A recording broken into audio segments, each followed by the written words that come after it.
शुरू करते हैं आज की वीडियो। और आज की वीडियो का टॉपिक है मुसलमानों की तरफ से किया जाने वाला एक झूठा दावा कि मोहम्मद जो थे वो तमाम जहानों के लिए रहमत बनकर आए थे और उन्होंने जंग के दौरान बूढ़ों को, बच्चों को और औरतों को कत्ल ना करने का हुक्म दिया था, बल्कि उन्हें बख्श देने का हुक्म दिया था। इस दावे में कितनी सच्चाई है, इस सच्चाई को आज हदीस और इस्लामी रवायात की रोशनी में देखते हैं। दुश्मन के बूढ़े अफराद जिनका जंग में कोई किरदार भी नहीं होता था, मोहम्मद ने उनके कत्ल का हुक्म दिया, क्योंकि ये बूढ़े लोग बतौर गुलाम फायदा नहीं दे सकते थे, ना ही वो बतौर गुलाम काम काज या खिदमत कर सकते थे, और ना ही उन्हें बेचकर मोहम्मद को पैसा मिलता। इसलिए मोहम्मद ने ऐसे तमाम बूढ़े लोगों के कत्ल का हुक्म दिया। सनन तिरमिज़ी किताबुल असीर में हज़रत समरा बिन जुंदब बयान करते हैं कि रसूलुल्लाह सल्लल्लाहु अलैहि वसल्लम ने इरशाद फरमाया, मुशरिकीन के उम्र रसीदा यानी बूढ़े लोगों को कत्ल कर दो, अलबत्ता इनके नाबालिग बच्चों को जिंदा रहने दो। इस रिवायत के अरबी लफ्ज़ शरख का मतलब वो बच्चे जिनके ज़ेरे नाफ बाल यानी प्यूबिक हेयर्स बाल ना उगे हों। ये रवायत कई तरीकों से नकल हुई है और सही है।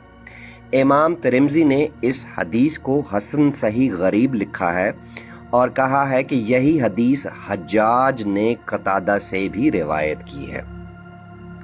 मुसलमान प्रोपेगेंडा करते हैं कि पैगंबर ने औरतों के कत्ल से मना फरमाया है, मगर ये भी आधा सच है।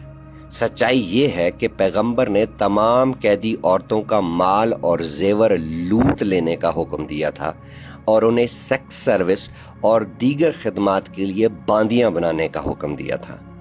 जब एक मुसलमान बांदी का रेप करते करते दिल भर जाता था तो अपने भाई को हब्बा यानी तोहफा कर देता था। जब तमाम भाई एक एक करके फारिग हो जाते तो इन कैदी औरतों को नए मालिक को बेच दिया जाता था ताकि वो भी रेप करके अपनी जिनसी हवस पूरी कर सके। मुसलमान दावा करते हैं कि पैगंबर ने बच्चों के कत्ल से मना किया है, मगर ये दावा भी दुरुस्त नहीं है। 12 साल की उम्र के वो बच्चे जिनके प्यूबिक हेयर्स नहीं आए, उन्हें ज़बह कर डालना रसूल की सुन्नत है। आपने बनु कुरैज़ा के साथ ये सुन्नत अदा की थी, जहां तमाम कैदी मर्दों के साथ साथ ऐसे तमाम 12 से 14 साल के बच्चों को भी ज़बह कर दिया गया था और फरमाया था कि जिनके ज़ेरे नाफ बाल निकल आए हैं उनको ज़बह कर दो। तालिबान ने पेशावर स्कूल में हमले के वक़्त अपने नबी की सुन्नत पर चलते हुए 12-12 साल के बच्चों का कत्ल किया था और वाज़े तौर पर बयान दिया था कि वो हजूर की बनु कुरैज़ा वाली सुन्नत को जिंदा कर रहे हैं। मुसलमान झूठा प्रोपेगेंडा करते हैं कि पैगंबर ने कैदियों के कत्ल से मना किया है, मगर सच्चाई ये है कि मोहम्मद खुद वो शख्स था जिन्होंने बनु कुरैज़ा के 800 कैदी मर्दों को ज़बह कर डाला था। पहले बनु कुरैज़ा को मोहम्मद ने पैगाम भेजा कि वो जंग की बजाय अपने हथियार रखकर कैदी बन जाएं। जब उन्होंने पैगंबर का ये पैगाम कबूल किया, तमाम हथियार रख दिए और अपने आप को कैद के लिए पेश कर दिया, तो मोहम्मद ने जंजीरों में जकड़े इन कैदियों को ज़बह करने का हुक्म दे दिया था।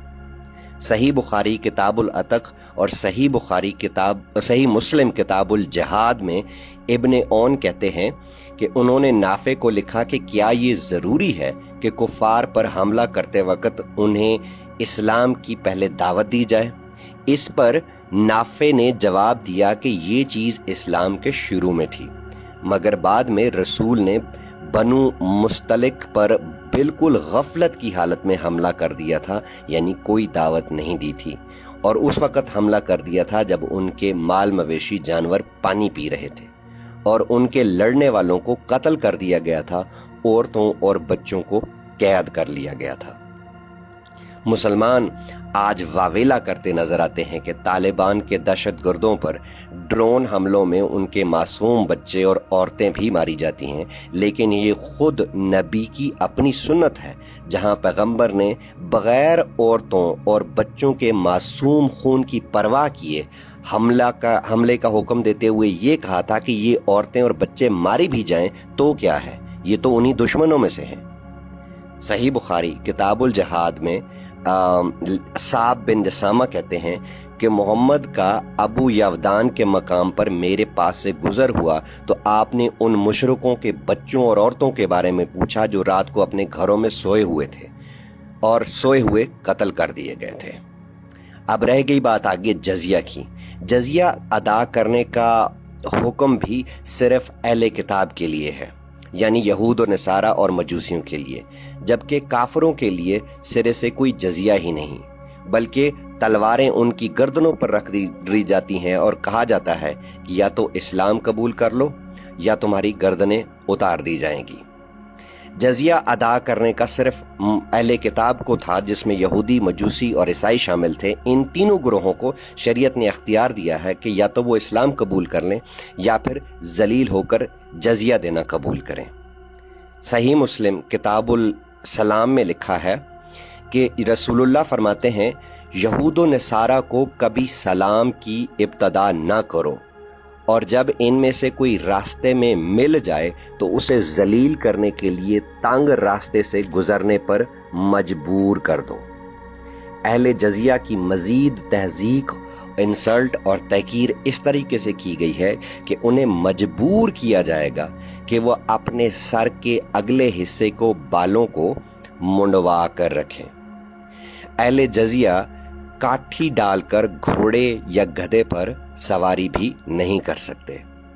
अहले जजिया मुसलमानों से किसी भी चीज में बराबरी नहीं करेंगे, और ना लिबास में, ना जूती में, और ना ही सर के बाल बनाने में। अहले जजिया पर यह भी पाबंदी लगा दी गई कि वो मुसलमानों से उनकी जुबान नहीं बोलेंगे और उनके जैसे नाम भी नहीं रखेंगे। अहले जजिया के लिए यह भी हुक्म था कि वो अपने शहरों में कोई नया चर्च तामीर नहीं कर सकते, और जो चर्च या उनकी इबादत गाहें पुराने होकर गिर रहे हैं उनकी मुरम्मत भी नहीं की जा सकती। काश कि मुसलमान अपने पैगंबर को मोहसिन इंसानियत, यानी इंसानियत पर एहसान करने वाला कहने से पहले एक मर्तबा, सिर्फ एक बार इंसान बनकर इंसानियत की नज़र से इन हकीकतों को देखें तो उन्हें पता चल जाएगा कि मोहम्मद से ज़्यादा हेटफुल, मोहम्मद से ज़्यादा जालिम, मोहम्मद से ज़्यादा गंदा इंसान इस कायनात में आज तक पैदा नहीं हुआ और ना ही कभी कोई पैदा होगा। दोस्तों, आज की वीडियो के लिए इतना ही। फिर मिलेंगे किसी और वीडियो में किसी और टॉपिक के साथ, और हमेशा की तरह मेरा आखिरी मैसेज, इस्लाम छोड़े, इंसान बने।